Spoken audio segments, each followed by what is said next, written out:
I just wanted a coffee. 15 minutes of silence between one place and another. I didn't want anything more than that. And then she was sitting there, and everything I didn't know I felt began to tell me its name. No one warns you when a pause turns into the moment you'll remember for the rest of your life. I left that day, but something remained. And I still don't know if it was her or if it was a part of me that I had left to starve for too long. If you've ever stayed longer than planned somewhere because of someone, you'll understand every second of this story. I need your subscription to the channel so I feel like this kind of content matters. And tell me in the comments, where are you listening from? I was in a hurry. That's the detail that always comes back to me when I think about that day. I was in a hurry, and yet I sat down. You didn't need to sit. You could have ordered coffee at the counter, waited standing up, looked at your phone like you always did when you had 12 free minutes between appointments. But I sat down at a small table near the window, with my coat still on my arm and my bag still on my shoulder. Because I wasn't going to stay. I was just going to rest my head for a second. October in Portland has a strange light in the afternoon. It's not beautiful in the obvious sense. It's more like when someone dims the lights in a room and suddenly you see the details the sun hides. The cups on the shelf. The thin crack in the plaster of the wall. The woman, 3 months younger than the place, seemed to have waited, sitting 2 meters from me with her hands around a large mug and her eyes somewhere but the street. I didn't pay attention to her right away. That's also true, and it's important. It wasn't one of those cinematic moments where eyes meet and the world stops. It was slower and more honest than that. I ordered my coffee, took off my coat finally, and opened my phone with the clear intention of answering 3 emails before leaving. I didn't reply to any of them. I can't explain what distracted me first. Maybe it was the way she held the mug with her 2 thumbs overlapping, as if that heat was something she needed to handle carefully. Maybe it was the specific silence she occupied, different from the silence of someone on their phone or waiting for someone. It was the silence of someone who had arrived there carrying something and decided, at least for now, not to carry it. I recognize that. I don't know if that's what happened, but I think it did. My coffee arrived. I cupped it in my hands the same way she held her mug without realizing I was doing it. I looked out the window. The leaves on the sidewalk were that orange that looks hand-painted. A man passed by pushing a bicycle. A child stopped to look at the bakery window next door, and I stayed there. No rush, just like that. Without yet knowing what that meant, just feeling that something had decided for me before I had a chance to. That kind of silent communication that some people have with the world, as if places learn their language before needing to be taught. I observed without intending to observe. She was wearing a burgundy sweater, a little loose at the shoulders, and there was something in her hair tied up in a way that looked careless but which I was sure had taken exactly 2 movements, no more. She wasn't the type of woman I usually noticed. She wasn't flashy. She didn't fill the space in a way that demanded attention. It was the opposite. She seemed to have learned to exist without taking anything from anyone. And there was something about that restraint that intrigued me in a way I couldn't name. She turned the page of something. A notebook. Not a notebook with a folded cover, handwritten lines, the kind of object people don't usually carry in public because it's too personal for that. And she was wearing it in public. I wondered what she was writing. Then I wondered why I was wondering. Then I stopped wondering and just stood there, the warmth of the coffee rubbing against my palms, looking out the window as if that was all I was doing. At some point, I can't say when the silence between us changed its texture. I don't know any other way to describe it. There was a silence before. The normal silence of 2 strangers in a cafe, each in their own world. And then there was this different silence, more conscious, where we both knew the other was there without needing to look to confirm. Like when someone lights a candle in a dark room and even with their back turned, you feel the change in the air. She closed the notebook. It wasn't for me. She just closed it. She leaned back in her chair and looked out the window like I was doing, and for a few seconds we were both looking at the same stretch of street for no apparent reason. Then she spoke. She spoke softly, without turning completely around, as if she wasn't sure if I would hear her or if she even wanted to be heard. There's something strange about this light in October, isn't there? I will come. She was looking at me with an expression that wasn't a smile, but contained the same thing a smile contains, that specific warmth of someone who opens a door without opening the door, and I said yes. I didn't say anything else immediately. I just said yes, as if the right answer for that moment wasn't a complete sentence, but simply that concession that yes, I had also noticed I was also paying attention to. She really did smile that time. A tiny corner-of-the-mouth smile, the kind that appears when something is funny but the person decides not to laugh fully, just letting a little bit escape. And why didn't you go? I didn't know the answer. Not that I was going to lie, I genuinely didn't know.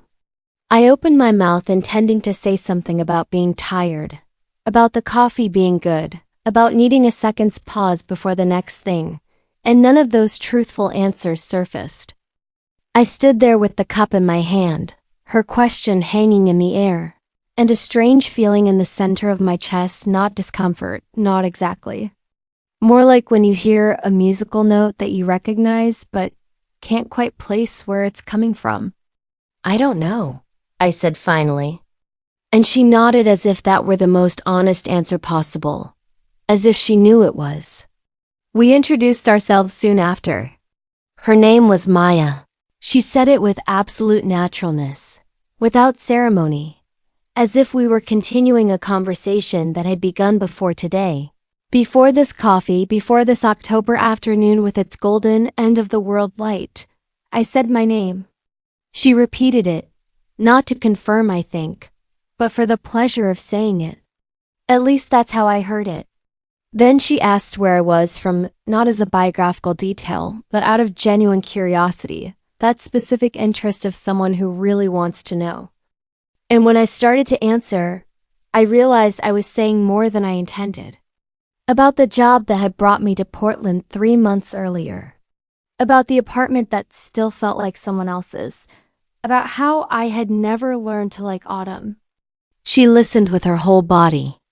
Not just her eyes, her posture, the slight tilt of her head, her hand still around the mug.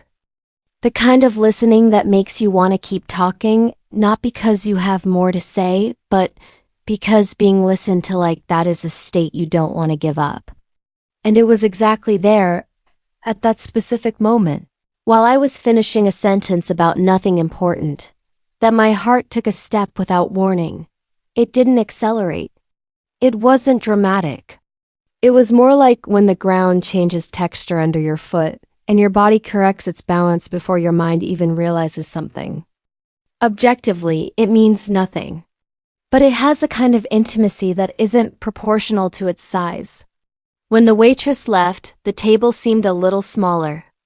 I don't know if she moved closer, or if I moved closer, or if the two new cafes simply changed the geometry of the moment, but there was less distance, and neither of us made any move to recreate the distance that existed before. Maya asked me about work. Not in a polite conversation, she asked a specific question about what I truly enjoyed about my job, and the question was so direct that I found myself answering with the same directness, without the social filter I usually use with people I've just met. She listened to me. Then she said that she worked with design spaces, not screens. That what I liked most was the moment before a place existed, when it was still just a blueprint and an intention, and everything was possible. The aftermath is usually a little disappointing, she said. But the before is perfect. I understood it in a way that went beyond what she probably meant. Or perhaps not beyond that. Perhaps exactly the way she wanted it. The coffee arrived. We drank it. The conversation drifted back and forth between various places without forcing anything. Cities, half-finished books. That specific feeling of not belonging to a place even after living there for years. At some point I looked at my phone and it was 50 minutes past the time I was supposed to leave. I didn't move. And I didn't feel guilty. I felt something else. That warm, slightly frightening feeling of wanting time to continue. Not because I was having fun in the ordinary sense of the word, because there was something about that specific space, that specific light, that specific woman looking at me as if I were a sentence she was in the middle of reading. There was something I didn't want to interrupt. She asked if I had to go, and I should have said yes. I had a phone call at 4.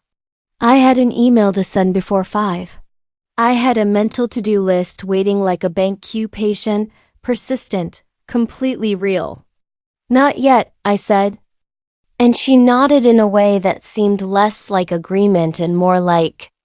I noticed I was making the same gesture she was making, hands around the cup, thumbs overlapping, and I abruptly pulled my hands away from the coffee, as if I'd been caught doing something I shouldn't be. I wondered what was happening. It wasn't a rhetorical question. It was real, asked in a tone of internal consultation. That voice we use when we need to be honest with ourselves before the situation becomes bigger than our ability to manage. I looked at the empty space where Maya had been sitting, at the notebook left on the table, at the indentation in the mug that marked where her hands had been, and I tried to make a clear diagnosis. I enjoyed talking to her. Period. She was interesting. She listened in a way that was rare. We'd had a good, unexpected conversation on a gray October day, and that was enough to explain why I hadn't left. I almost believed in myself. Maya returned. Before sitting down, she paused by the window for a second, gazing at the street, just a second, distracted. Her wine-colored sweater in the orange afternoon light, and I felt something in my chest that wasn't aesthetic admiration. Not the neutral appreciation of someone noticing a beautiful composition. It was specific. It was personal. It was the kind of feeling that becomes very clear when you stop trying to explain what it is and simply admit that you're feeling it. She went back to the table. She looked at me. "You left inside," she said, without accusation. I was thinking, are you from somewhere else? Break. What time is it? I lied or half lied because it was actually one of the things on my mind at that moment. She nodded with that half smile again. And I knew with that quiet, slightly terrifying certainty that appears before you're ready for it, that she probably knew it wasn't just that.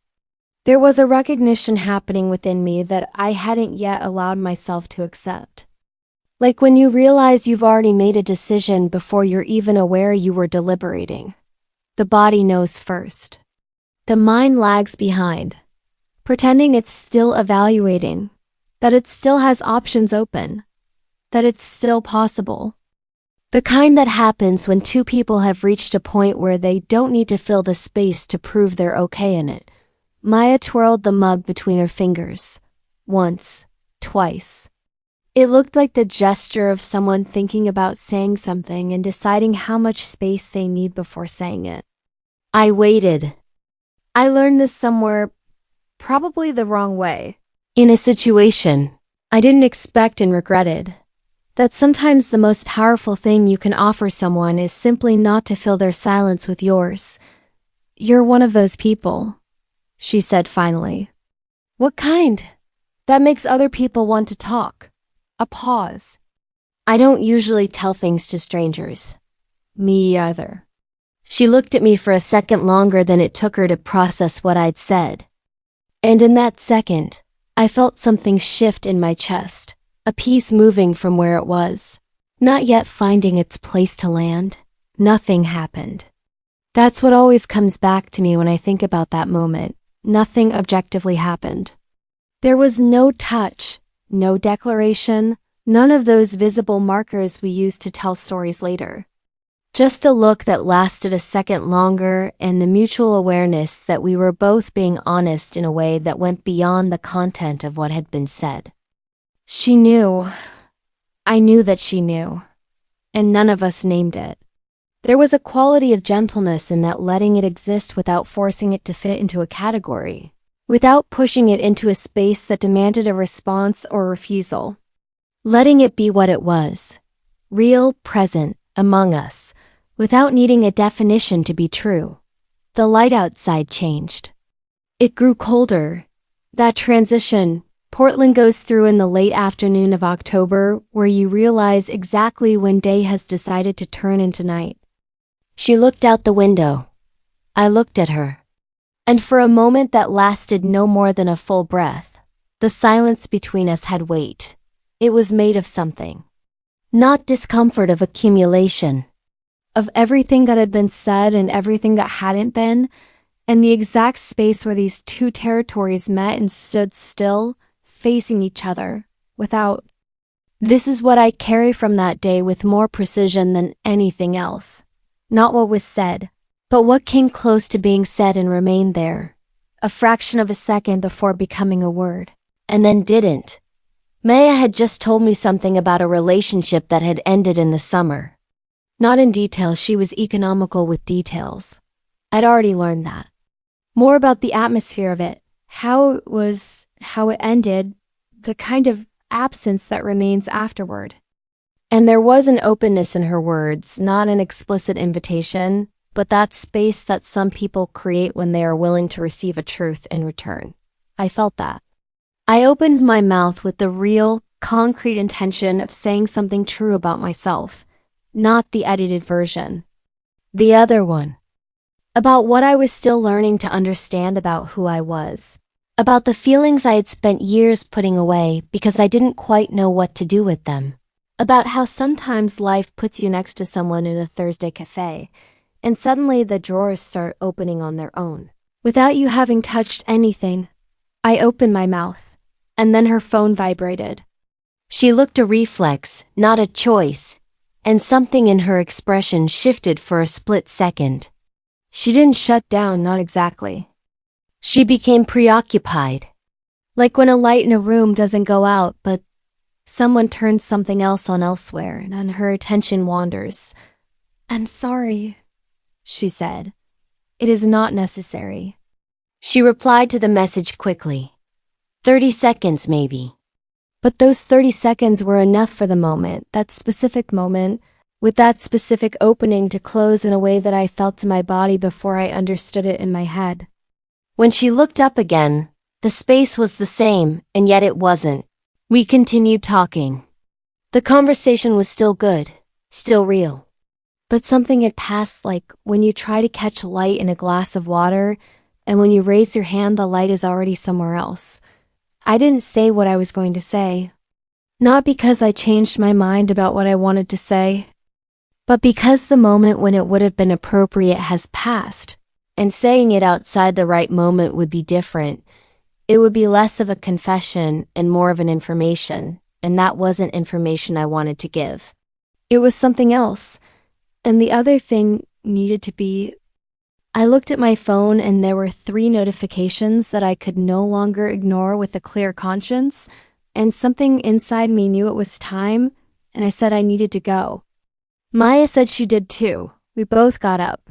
We gathered our belongings with that slightly artificial slowness of someone who doesn't want to seem like they're leaving too quickly but also doesn't know what to do with the extra time. As she left, she stopped at the glass door that opened onto the sidewalk. "It was good," she said. Not "it was great," not "I loved meeting you." It was good. 2 simple syllables, she said, looking straight at me with that expression I had learned to recognize as hers. That contained warmth that didn't need a superlative to be real. "It was," I said. A pause of perhaps 4 seconds. "If you stay in Portland," she began, and then it stopped. I don't know if she decided not to finish or if the sentence simply didn't find the right ending. But she stopped, and I didn't finish for her. And we stood in the cafe doorway for another 2 seconds while the October wind slipped in through the crack, carrying that smell of damp leaves and distance. "Take care," she said finally. "It's something people say. A common American, everyday goodbye." But she said it in a way that only some people say, as if she really meant it. As if she were actually asking the other person to take care of themselves, to arrive safely, to be well, to continue being who they were. I said that too. And I left. I walked a block before stopping. For no particular reason, my pace simply slowed until I stopped in front of a closed shop with a plant in the window, and I stood there for a second looking at my reflection in the glass. I didn't exchange contact information with her. I didn't suggest it. She didn't suggest it. The strangest thing wasn't that. The strangest thing was that while I was in the cafe, while the conversation was happening, I hadn't felt its absence as an absence. I only felt it now. Now on the sidewalk in the reflection with the smell of October and an afternoon coffee and the name Maya and that half smile stored somewhere I hadn't yet mapped. The feeling. That specific place in my chest that Thursday's coffee opened and that remained open in the days that followed. Like a window I should have closed but didn't. On Friday, I was editing a long, monotonous document when I found myself thinking about the way she held the mug. Not as a fond memory, not as a narrative. Just the image appearing out of nowhere between one sentence and another. So clear that I almost felt the warmth of the cup. On Saturday, I went to a different cafe. My usual cafe. Not that one, and sat at the same kind of table near the window and couldn't read anything. I just stared at the door the way you do when you're not expecting anyone but your body is still alert. I didn't go on social media to look for it. Or I did, but I didn't know the last name, so the search went nowhere, and I thought it was better that way. That it was cleaner. That the kind of thing that had happened in a cafe between two women who didn't know each other was complete in itself. It didn't need a continuation to be what it was. I've tried that argument a few times. It was convincing in theory. In practice, the burgundy sweater was showing. The phrase about the past being perfect. The moment she said it was good, looking directly into my eyes. What I had almost said but didn't, especially that one. The one I almost said. Because things that aren't said don't stay where you left them. They move. They occupy other spaces. They appear associated with unrelated things. A song, a specific color of light, the way steam rises from a cup when the room is cold. I stopped trying not to think. Stopping the attempt consumes more energy than simply letting go. And then there was this too. The awareness that something within me had shifted in that cafe and hadn't returned to its place. Not dramatically. I didn't feel my life had changed. There was no sudden revelation. It was more subtle and, because of that, more persistent. A slow, almost gentle understanding of the kind of feelings I was capable of having. Of the kind of presence that unsettled me. Of what it meant to sit next to someone and not want to get up for reasons that didn't fit into any of the categories I was used to using. I knew it wasn't specifically about Maya, but that was what Maya had awakened to. And yes, Then my eyes went to the table near the window. It was occupied by a couple eating in silence.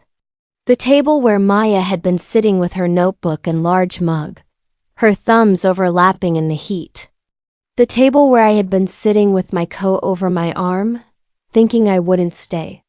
No one can know, just by looking at an empty coffee table, what happened there. It doesn't leave a mark. The wood doesn't retain memories. The place remains what it was before you arrived, and it will continue to be so afterward. But I knew. There was a different quality to my breathing in that cafe. Slower. Like when the body is slightly more alert than usual. Processing the environment with an extra attention that I hadn't asked for and didn't quite know what to do with. I checked the door a few times. Not with conscious expectation, or at least not with the kind I admitted to. More with that state of gentle vigilance the body enters when it's near something it recognizes without having a name.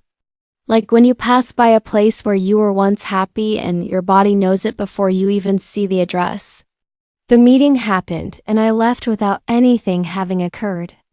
But that night, lying in the apartment that still felt like someone else's, with the streetlights streaming in through the window, the one I never bought blinds for because I was always on the verge of leaving, I thought about the question of what the body knows that the mind hasn't yet authorized. I wasn't expecting to find her, but my body had been preparing for this all afternoon. And there is a difference between those two things. Between what we choose to want and what we simply want. Below the line where choices happen, that I was beginning to understand in a way that couldn't yet be put into words. That I would need to. I'd gone because I needed to get out of the apartment and didn't have anywhere specific to go. And that kind of pressure-free destination was all I could manage that morning. I saw her first. She was standing near a stall of dried flowers, holding a sprig of something I couldn't identify from afar. And her coat was gray this time, but her hair was the same, tied up in those two quick movements that I'd become certain were the exact amount of attention she gave to her own hair. I stopped. I physically stopped, halfway between the stalls. With my hands in my pockets and my heart doing something I couldn't quite classify, it didn't exactly speed up. It was more like taking a deeper breath than usual. It felt fuller. I could have left. The thought passed, quickly, cowardly, completely genuine. The park was big enough. She hadn't seen me. I went towards her. Maya looked up before I arrived.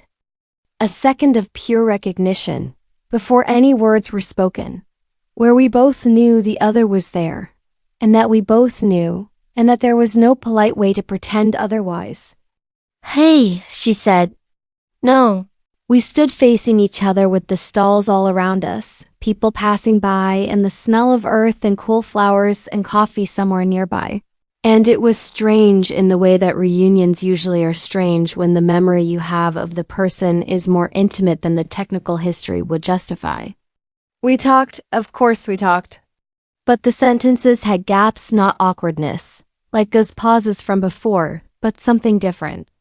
As if we both knew there was more than the sentences were saying, and neither of us was sure how much space the place and the moment allowed for it. At some point she said, "I've thought about you a few times." Simple as that. No qualification, no retreat. I said, "Me too." And we were left with that hanging in the air between us, real and unvarnished. For a second that was more honest than many entire conversations I've ever had. She was leaving town. She said so right after Portland for another 2 weeks, then Seattle, then she didn't know. There was a newsworthy quality to that statement, as if she were giving me information that mattered, that she wanted me to have. I didn't know what to do with it at the time. We wandered through the market without a specific purpose, stopping at stalls, buying things neither of us needed, drinking the awful coffee they sold from a cart near the entrance without complaining, because neither of us wanted to be the one to suggest leaving. And then we arrived at a wooden bench at the end of the park, near a fountain that was turned off for the winter, and we sat down. The sun was low and without heat, a November sun that illuminates without warming, and there were leaves on the grass around us that no one had swept yet, orange and brown and that specific yellow that only appears in the last weeks before the cold. Maya remained silent for a while. Then he said, "In that cafe, you were going to tell me something. It wasn't a question." I looked ahead for a second, then at her. "Yes, you don't have to say it now," she said slowly. "But I wanted you to know that I know you were going to." And there was such a specific kindness in that I needed a moment before I could respond. The kindness of not demanding, of letting things have the space they needed, of acknowledging without forcing. I said, "I'm learning some things about myself that took me a while to understand." She nodded with the undivided attention that was hers. "It took me a while too," she said. "A long time." We sat there with that for a while, a time I didn't try to measure. The park around us existed as parks to people passing by, dogs, children, the low noise of a city on a Sunday morning. And in the midst of it all, on that bench, there was a quiet clarity that I didn't know I was looking for until I felt it. We didn't solve anything. She was going to Seattle. I was going to stay in Portland longer than I had planned. There was something about the apartment that still felt like someone else's, something I was beginning to understand was mine. There are no easy promises in these geometries. There's no script for when two places and two timelines don't align perfectly. But before getting up, she picked up the notebook, the same notebook with the folded cover, and tore out a page. She wrote something, folded it, and gave it to me. I didn't open it in front of her. She didn't ask me to open it. I just said, "Take care," the same way I'd said it at that glass store 6 weeks earlier, with that genuine meaning.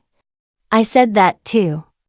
And I left with the folded page in my coat pocket, feeling the paper against the palm of my hand the whole way home, without opening it because there was something in that unknown weight that I needed to carry a little longer, the possibility still closed, the promise still intact. That thing Maya had taught me about the past being perfect. I only opened it when I arrived. That, and what was written was so simple and so precise that I can't repeat it without taking something away from it. But I know it's still here. If this story resonated with you, if there's something here you recognized, even without a name, hit the like button. Not for the number, because it's a way of saying you were here. And if you haven't subscribed to the channel yet, subscribe right now, because I'm going to bring you a series of unpublished stories in the next videos that you can't miss.